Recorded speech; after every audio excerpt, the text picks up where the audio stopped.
Hey, what's up guys and welcome back to Anime King. And today I'm going to be giving you part 10 of What If Naruto Became the Shadow of Konoha. Remember to get this one to 100 like as usual. Share this to all of your friends in your social media platform.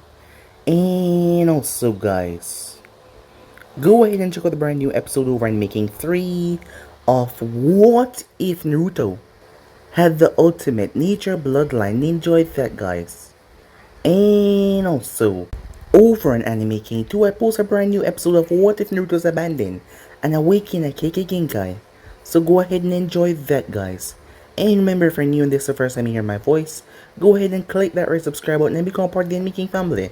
And thank you for all of your help and support. And yeah, without further ado, what do you say begin this new episode? Start the intro.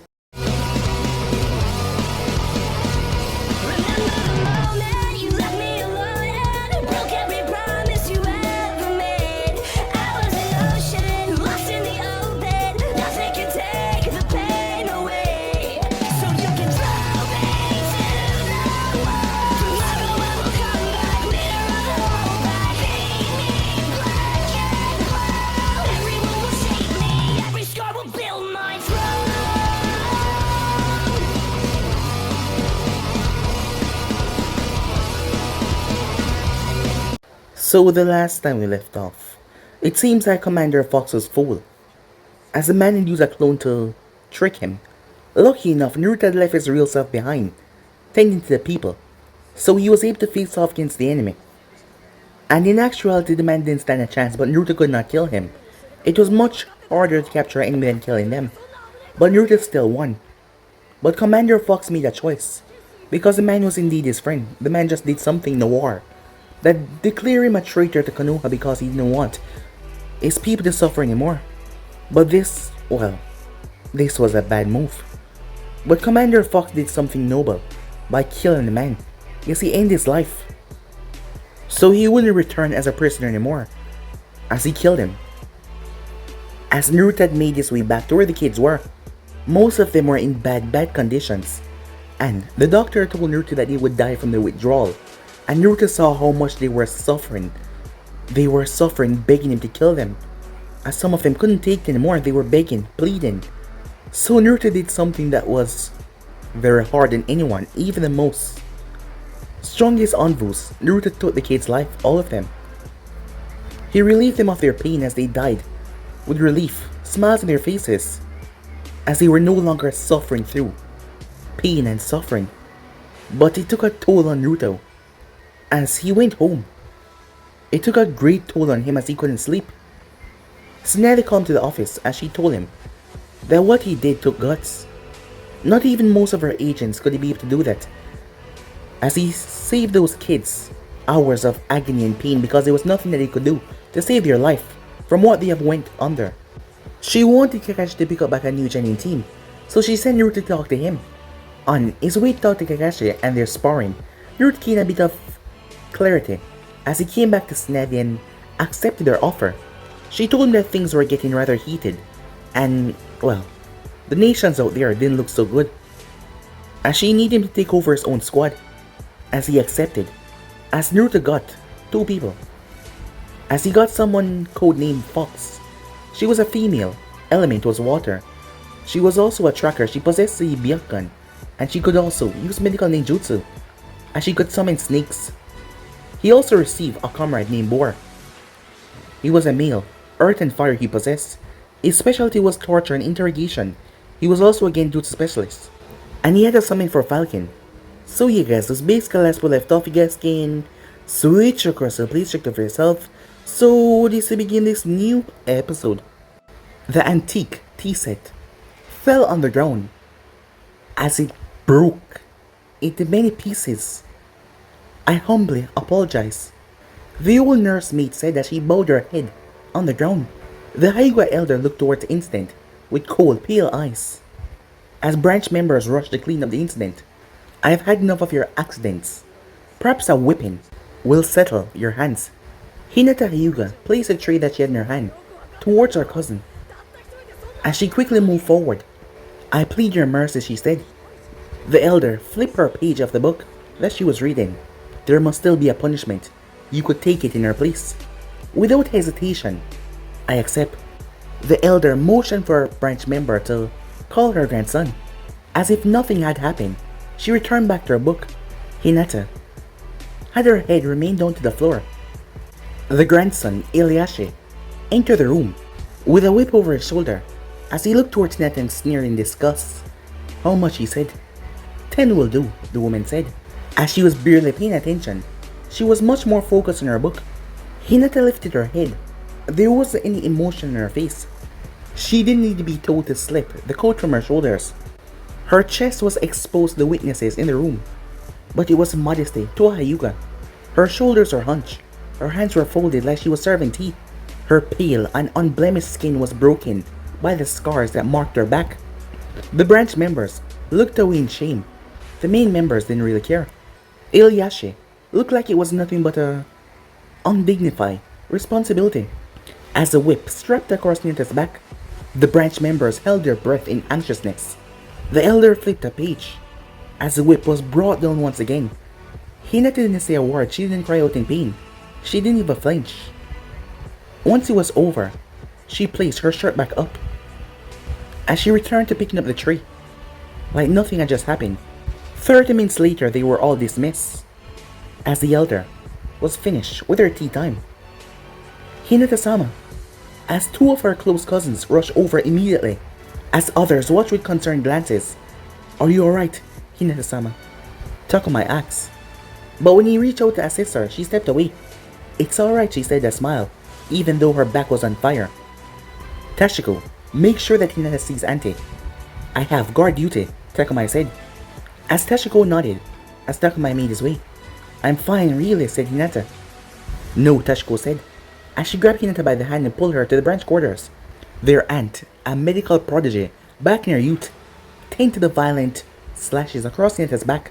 Hinata, you got to rest. I'll send for someone else to cover your chores. I'm a ninja. I can wash dishes, Hinata said simply. But her aunt gave that cold expression her father had mastered. Harming yourself like this won't change a thing. The branch family would always be branch family. Hinata kept silent. Tashiko, make sure she gets to her room. Tashiko nodded as she followed Hinata out into the hallway. This is not the way to your room, Tashiko said. I am going to Neji's room, Hinata said, as she stopped in front of his door and undid the appropriate seals. Really? You assume too much. Sure, Tashiko said. As Tashiko did not believe her. Everyone in the branch family suspected that Hinata and Neji were secretly courting each other. Much to the other male's member disappointment, Tashiko looked inside. There was no one in there. As she quickly went off to finish her chores, Hinata climbed on top of the bed. As she rested against the window, her head was thrumming, and it ached much more worse than her back. She pulled the pills that Sakura had her testing from her pocket and swallowed two without hesitation. When the pain did not subsided, she swallowed a third one. Neji's room was the only place that she could steal a few moments to herself. Neji had his own personal room, unlike the branch house. As Neji came bursting in a second later, as he rushed over to her, Hinata-sama, as he bowed. He was one of the few who did not drop the sama of her name. You need to stop getting in trouble like this. She changed my diapers when I was little. I couldn't just sit by and do nothing. Sometime you need to look the other way, said Neji. There was a tiny frown that came on her face. You've become quite acceptable to look the other way. I'm doing what I can, said Neji. Hinata, you gotta stop tempting their ire like that. They can't risk sending you to the hospital again. Next time, they're gonna kill you. That is when it all began, the instant that placed her in the hospital. That is when she realized that action is much more important than words. This carelessness could get you in trouble on a mission. I'll be careful, she said, as Neji frowned at that. He wished he could accompany her and keep her safe, but the elders kept him on a tight leash. Hopefully it will be their undoing. Neji was working as an ANBU agent within his own clan. He was hoping to build some kind of discriminating evidence that would be big enough case to bring the elders to trial. But it wasn't going to be big enough to bring down one of the strongest clans within Konoha, the elders. Well, they were really influential. What are you looking at? As he activated his Byakugan to the way that she was directing hers, his vision went through houses until he caught a view of Sakura and Kiba making out. On the kitchen table, That's disgusting. You peep at girl bathhouses, Hinata said. Hinata-sama said Neji. Hyuga see through walls, not hear through them. His secrets were safe in his room, as Neji had sealed off the room the moment he entered inside. I'm glad he's happy, said Hinata. I'm glad that he's finally moved on. Thank you for delivering my letter. To his sister. I do what I can to ruin your love life, he said. As the both of them looked at each other and gave a soft smile. How is Hanabi today?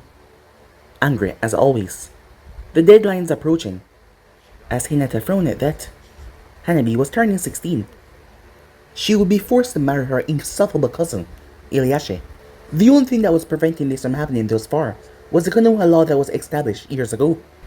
It had been a common practice for both civilians and ninjas to enroll their daughters in the academy for the sole purpose of finding a husband. The moment these daughters graduate, they marry, and they started families. It was a great loss for the village that spent resources in training them to become ninjas. So they put the marriage law at the age of 16, so they could at least work a bit as a shinobi.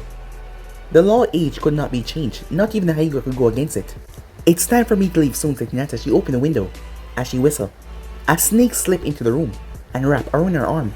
Neji frowned deepening if the elders find out that you signed a summoning contract. They're going to kill me, Hinata said. Shizuka, as she looked at the snake, I'm going to be leaving for duty soon. You will continue to watch Hanabi for me. I can watch Hanabi, said Neji. Shizuka, it's less noticeable, said Hinata. The snake glared at Neji. You could see the look in its eyes as it curled around Hinata. I will continue to do this for you, said Shizuka. The summon was much more willing to serve its master than its previous one, who tended to just use her brethren as shields. The snake slicked her down her shirt. Hinata placed her hand towards the window as it slipped through her sleeve and went outside. I think the Hyuga clan can use a summon. Contract in the family, Hinata said. Not snakes, said Neji. They strike as quick as the Jayugen. Not to mention, she turned to her cousin. They're cold-blooded. I find no humor in that statement, said Neji.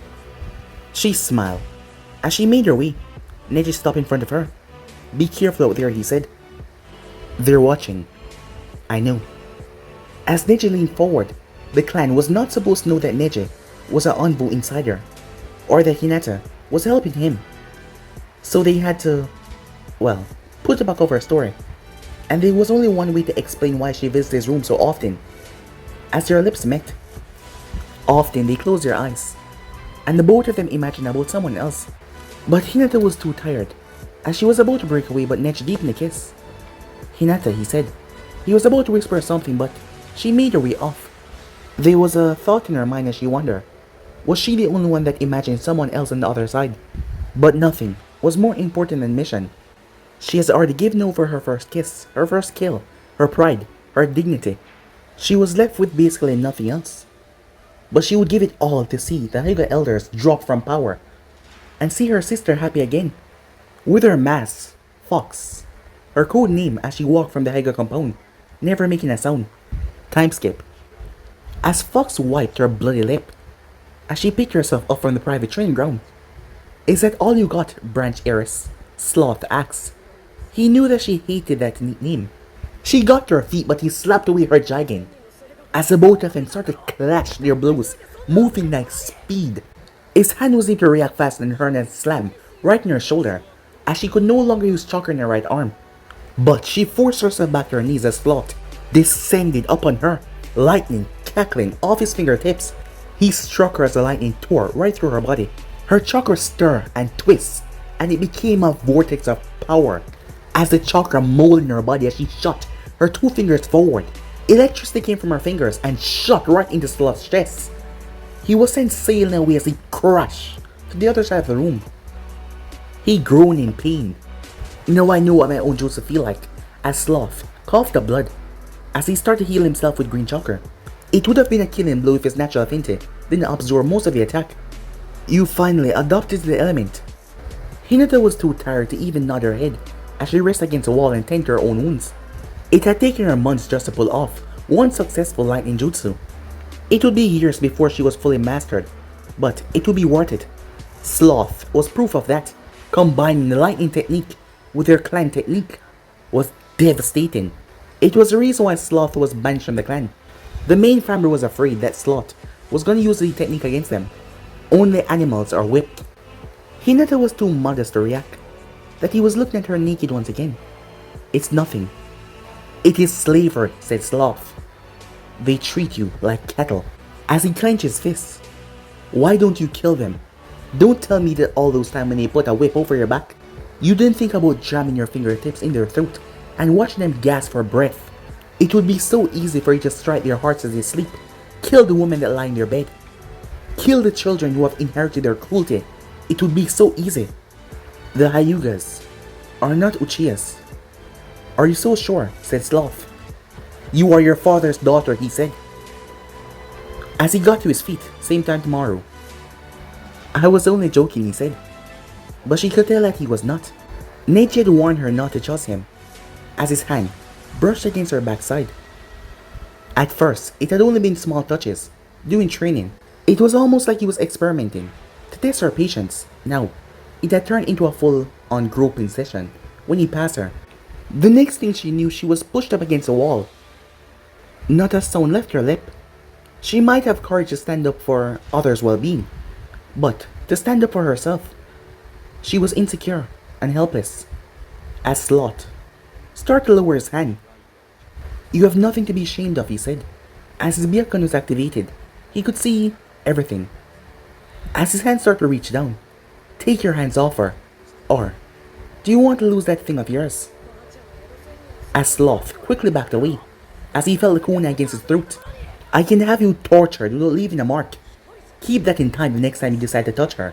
Sloth quickly left. Sensei, said Hinata. As Snake grabbed her hand and pulled her in the hall. Many people have given up on Snake in their lifetime, but Snake refused to give up on someone who needed their help.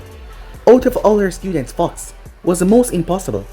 Every ninja had their trauma, but when you received trauma when you were a kid, that was the most destructive one. It wasn't normal for a person to feel so insecure, so worthless, and so incompetent. As she brought her to her own room. What did I teach you about men? The room was clean and spotless. It was like no one lived there. Fox looked down towards her hands, that they are stupid, unworthy, and they can only think with their things down there. Exactly, said Snake. Never give them power over you. You must maintain power at all times. Rape was not unheard of in ANBU. Stress was high, missions were difficult, and after coming from a difficult mission, people wanted a relief. A kunoichi, especially down here, had to know how to hold their own. Sometimes, it was the other way around. As Snake had to admit, she's taking advantage of a few herself. At first, her and Takashi relationship wasn't really consensual. I was looking for you because I heard that Hokage finally placed you on a permanent squad. As Fox wondered if it would last. Have you been doing your homework? Fox blushed immediately. Snake wanted her to, well, release her own stress. But in the Hyuga household, doing something like that was out of the question. You're hopeless. How are you supposed to have power over your own body if you don't know it? If you don't test your own self? As Uncle realized that things were just gonna get worse whenever she was left alone, especially with Sloth. But he was not the only one down here. And with her going on a new team, well then, since you find it so difficult, I'll have to show you myself. Hinata's eyes widened at hearing that. Did she really? A snake bit her right in the neck.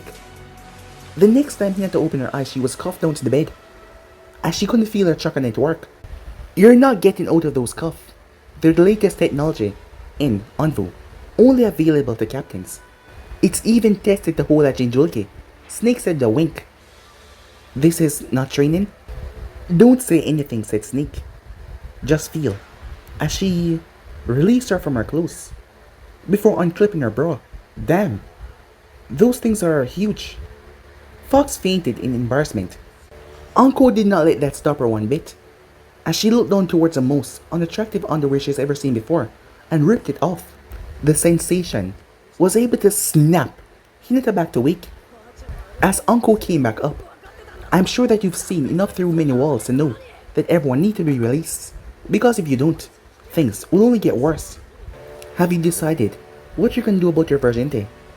I don't understand, said Hinata. Anko sighed. Her little fox was so innocent in many ways, a perfect candidate to infiltrate. a high society if needed. Eventually, there will come a day when the village, a mission, is gonna need your body.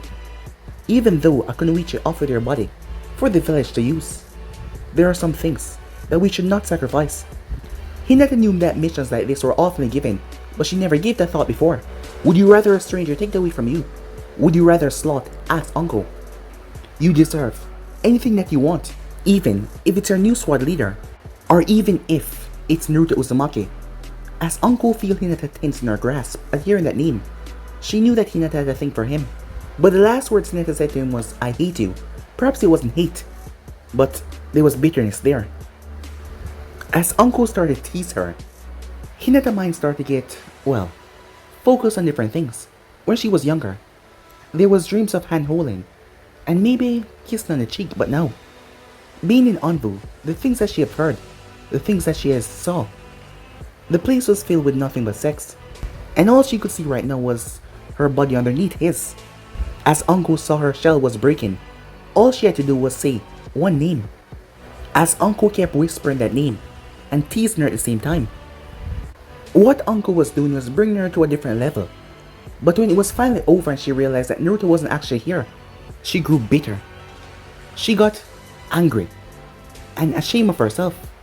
With a well-placed Jayugen strike, she knocked Uncle away and cried. "Damn it," Uncle spat as she picked herself up. With frustration, she did not do tears, nor could she deal with them. She was an idiot to believe that Hyuga would be easy. As Uncle made her way to the shower, as she felt like this night was a waste of time, Hinata hugged her legs as she cried. She has made so much sacrifices. She sacrificed any feelings that she might have for Naruto when she became the elders. Product of torment, by making sure that branch members were safe. After some time, Uncle entered back the room as she was dripping wet. As Hinata was asleep, she was sleeping on her stomach. She had gotten the habit of sleeping on her stomach, and Uncle understood why. As she saw the physical scars, as she looked towards her small little fox, she did not understand that she had grown into a quite attractive woman that got heads turning. She couldn't let people take advantage of her. It was her body, not anyone else's. It could be scarred, mutilated, but it will still be yours no matter what. The next morning Hinata woke up. Snake was gone, but she left a lot of evidence to prove that she was here. Evidence on Hinata's body. As she went to the shower, meanwhile inside, her thoughts drifted about Naruto. Unknowingly or not, Uncle did not fail. She had triggered something inside Hinata that she could not return from. Time skip. Hinata was summoned to the office with two of her other agents that she has never worked with before, but she knew of them. Boar was one of the ANBU Genjutsu specialists. Crow was famous for toning down his techniques because of how deadly they was. Snazzy as they appeared, this isn't the ideal first mission I want to give you as a team, but I have little choice in the matter. By this point you should all know that the Sound Country has turned their sight towards Land of Frost, which border Land of Lightning. As a part of our alliance with Land of Lightning, we have agreed to sneak into the Sound main military base, kill, and retrieve the corpse of their weapon scientists while Sound is busy fighting Lightning. I don't understand what is so important in bringing back his corpse, said Crow. To extract data. According to our information, the weapon specialist is close in confidence to the elusive Sonkage. What his corpse could give. It is important. Here are the mission details. It doesn't sound that bad of a mission, Crow said, as he retrieved the paperwork. Crow, you have to successfully infiltrate one of the most military bases of the Sound without being caught or spotted. It is nearly impossible, but because of the abilities of your team, you have a high chance of surviving. Crow was reminded of how dangerous this would be as he flipped the page of the booking. Meanwhile, a few words were going through Hinata's head at that moment. It is rude to look at people naked. It is rude. Crow's shocked yellow hair and something that Uncle said last night made Hinata wonder, was Uncle messing with her? Or no, it can't be. She had tried to refrain from looking at people naked with her Byakugan. A Hyuga child had to get used to doing something like that. After all, they had the ability, and it was hard not to. But she was curious. One of the benefits of wearing the mask, she could see right through it, but no one could see her eyes to know that her Byakugan was activated. As she activated her Byakugan without anyone noticing, The maps were designed to keep a Byakugan or any other sensor from detecting one's identity, but she looked through Fox's clothes. Her eyes glided over his six-pack, as she noticed there was some part of his skin that the hair follicles no longer grew. She was very familiar with this particular body, but lately it was just clones, because this was the real deal. Naruto was in ANBU. She tried to wrap her head around this fact. Suddenly, a lot of things made sense. She didn't believe that he burned his own house down, and he explained why he had so many clones moving around, and it was so hard to find the real one. Then she remembered the last words that she told him, as she deactivated her Byakugan. Well, I guess we'll meet at the gate, said Crow as he disappeared, followed by Boar. Is there something wrong? Asked Natty, as Fox realized that she was the only one left. No, she said, as she touched her tattoo, and she was reverse summoned back to her room. As her face flushed once she got back, as she remembered what she did last night, as she wondered if that was evidence of showing that she still cared for him, or was it her just coping? After all, he was the first one that came in her mind. But she had to seal those wants and desires away. She was a Hyuga. Nothing else was important in the mission. She had to come back home alive. Time skip. Crow peeped over the map to notice Boar watching him.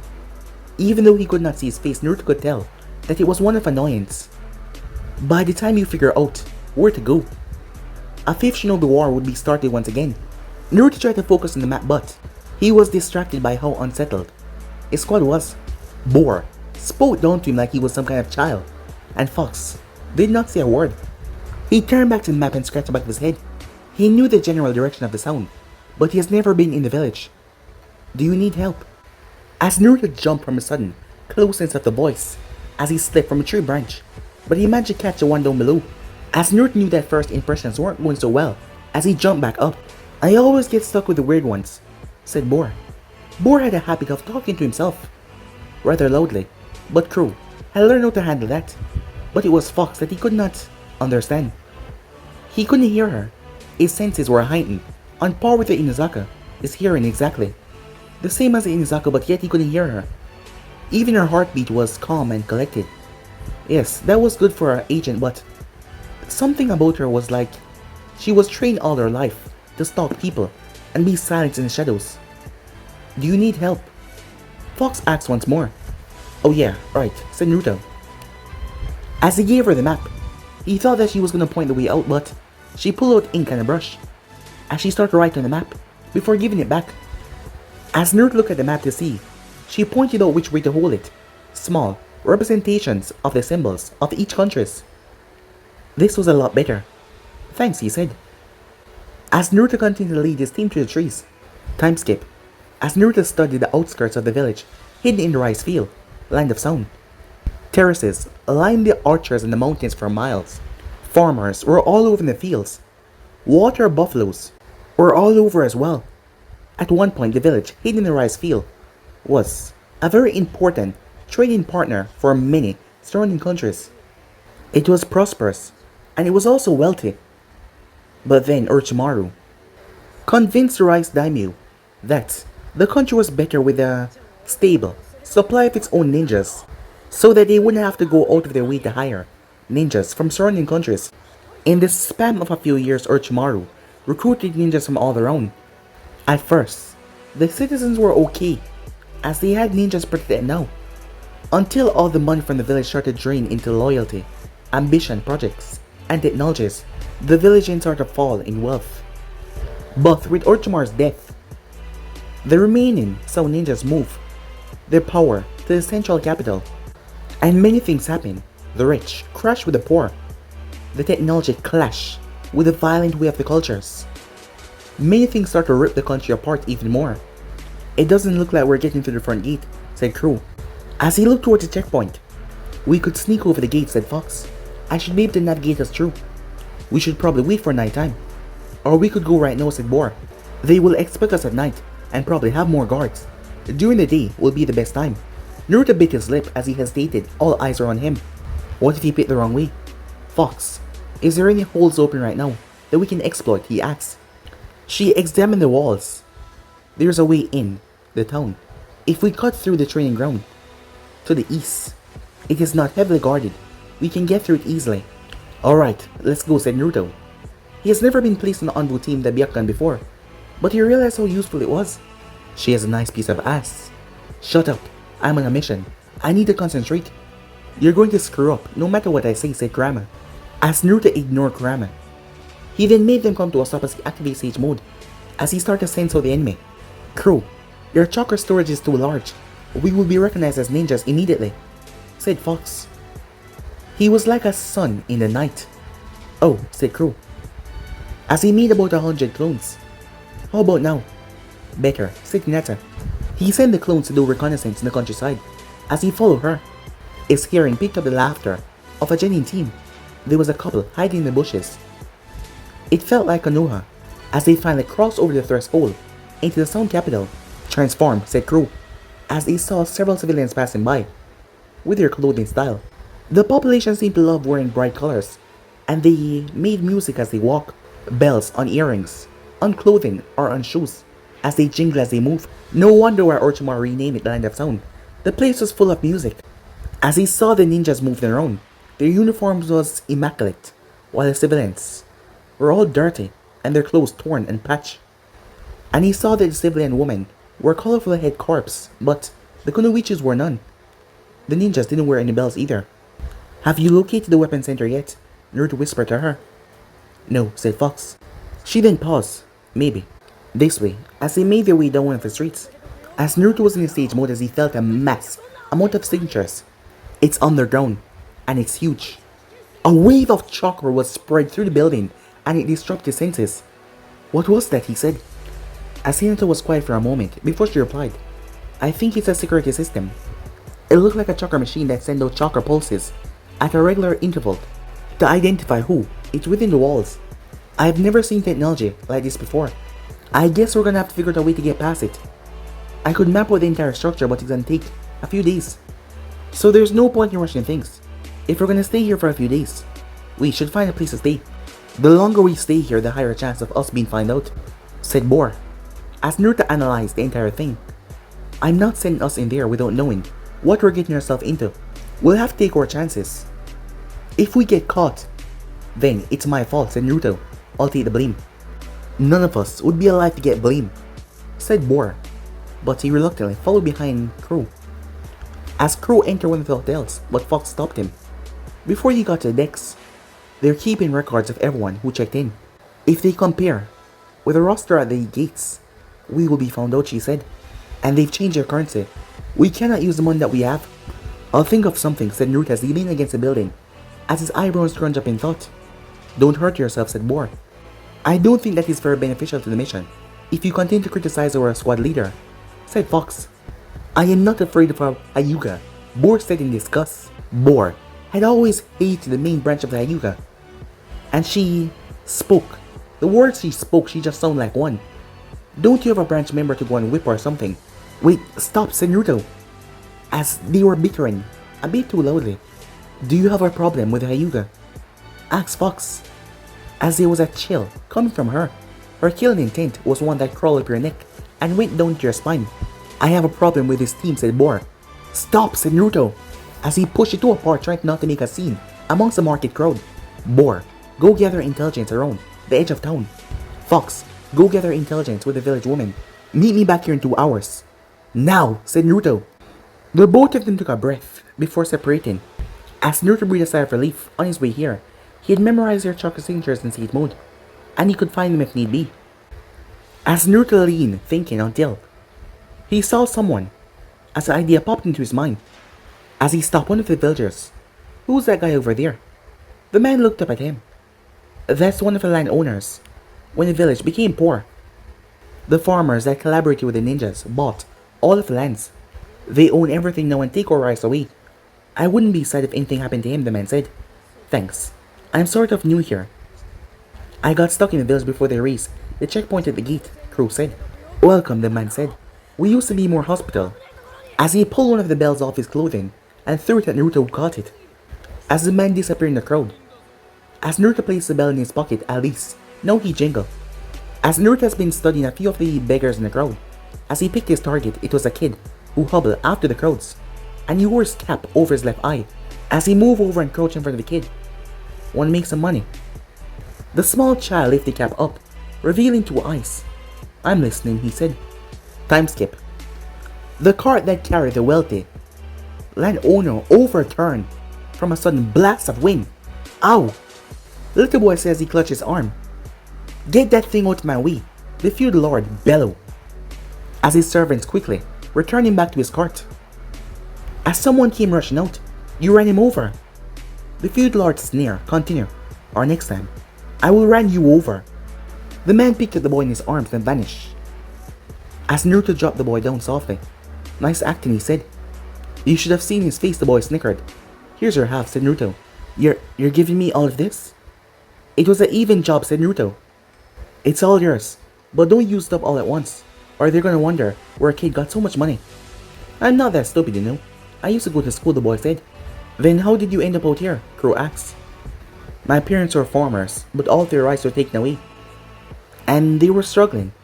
They sold me to the Ninja Academy, but I ran away. They beat you there, the boy said sadly. The Ninja Academy paid people for their children, said Naruto. The boy nodded as he went through his pants pocket. Here, as he gave Naruto a bell. What are these for? Ever since I remember, they made bells for the Harvest Festival. They're a good thing, the boy said. As he ran off down the alleyway, his pocket was full of cash. Time skip. Naruto made it back with his team in 2 hours. It was the first time he heard Fox coming, because she had 4 bells on her clothing, as she reported to him about the state of the village.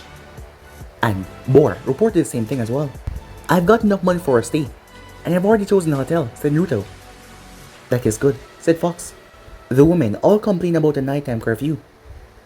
As the group made their way down to one of the inns that wasn't so functional, as Crow had talked to people, this was the best bet.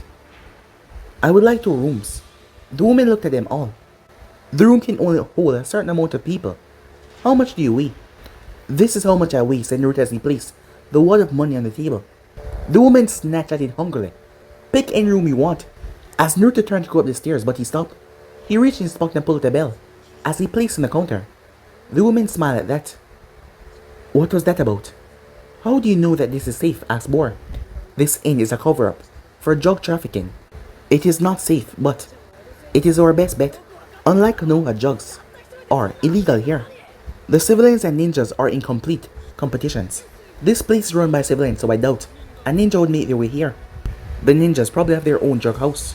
They work for us, and that woman think that we're here to buy drugs, so she will not record our presence. We're off the map, said Naruto. Bor nodded, but he did not praise his squad leader. But he was surprised that he knew so much about the streets. Not many did. As Crow looked through the window, the bell tower, as it was a chime that signified curfew. There was someone that knocked on the door. As Crow made his way, he came back in the room. I'm not sure what to do with all of this. As he produced a pack of opium. It could be used for medicinal qualities, said Fox. She was a medic, so he did not question her. It's all yours, as he tossed it towards her. She caught it. Tomorrow, Fox will begin a map. Out of the military base, Bor will begin mapping out the sound, looking for viable escape routes. And what will you do? Bor asks. I will be with you too, of course. Time skip. It seems that they change shift 3 times a day. Naruto says he tracked the guards with the sage mode, as Bor marked the time in his note. It's only a small window. It's not enough to sneak through without being seen, as Naruto keep on forgetting that he was the only one that could run through with ease. What about a distraction? He said.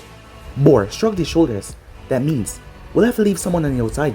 A clone, said Crow. They spent the next minute in silence, until Crow couldn't handle it anymore. What's your problem with the team? Is there any way I can fix it? We can't work like this. Not your problem, said Bor. Your attitude is my problem, Naruto snapped. I don't care if you don't like me, but if you do anything to jeopardize this team, you will regret it. I'll follow you, but only because I'm faithful to the village, Bor snapped. As he then returned back to silent. Time skip. Crow watched as Fox draw several detailed schematics, as she was 5 houses away, using her Byakugan gun. He kept a lookout for enemy scouts, but there was none.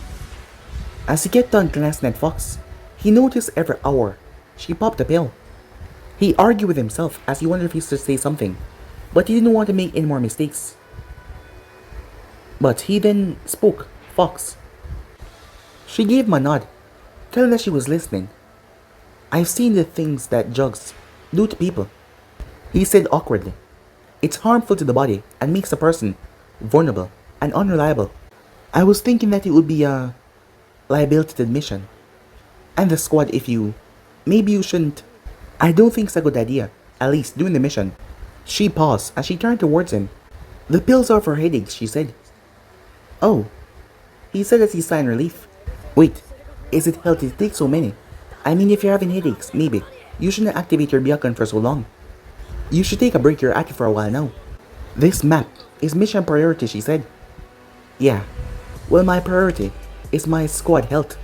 And make sure that they make it back home alive, and that include not working you to death. Byakugan off, he said, as he reached down and picked her up. What are you doing? As he heard the squeakiness in her tone. Break time, he said. Let's go get lunch. Time skip. Hinata didn't believe that this was a date. Not to mention, he didn't know who she was. Not to mention, well, they were on their hinge. As she looked towards him, Naruto was too bright. The civilians chimed towards him like planets around the sun. There was a warm smile on his face, his wide eyes, as people could never believe that he was a cold-hearted killer. People of all backgrounds gave their stories and talked to him like he was their best friend. Most of them fall into song or poetry, and he watched and he listened.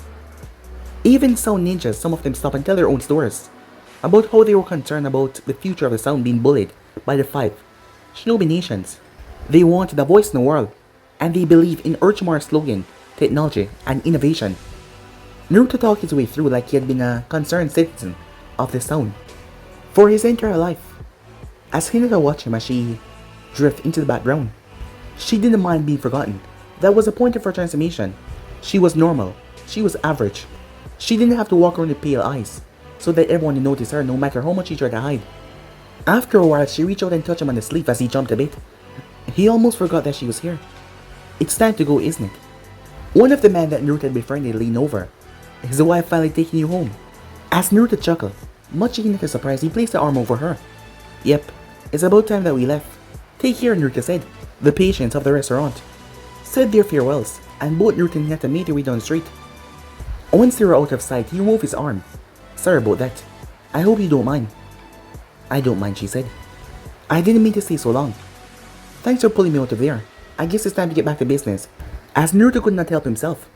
When traveling with Jiraiya, the best thing to gather information was to talk to the people. The people, who were the ones that formed the heart of the village after all. Time skip. As Naruto was anxious, he had spent days studying the map that she has drawn. Planned out everything. Today was the day. Today was the time where he will find out if Tsunade appointed him. For a reason, or was it because she was drunk? Yes, today he will find out. Here we go, he said, as he watched Bor, who placed a genjutsu over his clone. This genjutsu should keep you invisible to the guards, but I can't hold you for too long, said Bor. Go, said Fox. Remember, you have 30 seconds before the next pulse. A cloak of red chakra blazed around his form as he blurred past the gate, shooting like a bullet. Fox was following through, as he was nothing but a blur that shot past the guards with a wind. Once the clone arrived to the right room, he snuck in behind the guards and input the sequence of numbers that Fox was able to sneak. When she was spying a few days ago, she deactivated her Byakugan. The clone made it. The alarm is off, she said, as she was about to move to her task. Wait, are you sure that you can do this? She's a kunoichi. Distraction is supposed to be their specialty, said Bor. Fox did not reply. She made her way to one to Alice. Naruto did not like this, but Bor had came up with a plan and Fox had agreed to it. As she once again transformed, she was wearing a silk kimono, like what many of the high citizens wear, flowers and buns in her hair. As it was a delicate transformation, you had to have a good control for your chakra to keep this one up, because it was so much detail and everything was in place. He thought that she would be seductive like Ino, but no, that was not the case. As she came up to the guards at the gates, Miss, you can't be here. She sneered at them. Find my dog. Miss, you must not have find my dog, she said. I require assistance, and you too will serve. If I must contact my husband. She did not raise her voice, but there was a threat in her tone. Immediately, we'll get to it at once, as the guards tripped over themselves. As she followed behind them, with an elegant grace. Guess we shouldn't have expected less from one of our kind. They're good at that thing. Boar, shut up. Go and set up a trap, said Naruto. Boar moved towards the side gate. As he finished before the guards came back. Did we lose her? One of the guards said, as the other one looked over his shoulder. I hope so. I can't believe she wanted us to look for her damn dog. Rich people always think that their problems are more important than protecting the village. The guards then froze by the trap. Ready. Boar gave the signal. It was time to begin their real mission. But guys, be in subscribe right here. If you want to see the next person do, like, subscribe, comment down below, and turn on that bell notification to see posted. Remember, share to all of your friends in your social media platform. And also, guys, go ahead and check out the brand new episode of What If Naruto Was Abandoned and Awakened at Kikigenkai, and enjoy that, guys, over on Anime King 2. And over on Anime King 3, I post a brand new episode of What If Naruto Had the Ultimate Nature Bloodline. So go ahead and enjoy that as well, guys. And remember, if you're new and this is the first time you hear my voice, go ahead and click that red subscribe button and become part of the Anime King family. And thank you for all of your help and your support. And yeah, without further ado, I'm out for now. See you guys soon. Peace.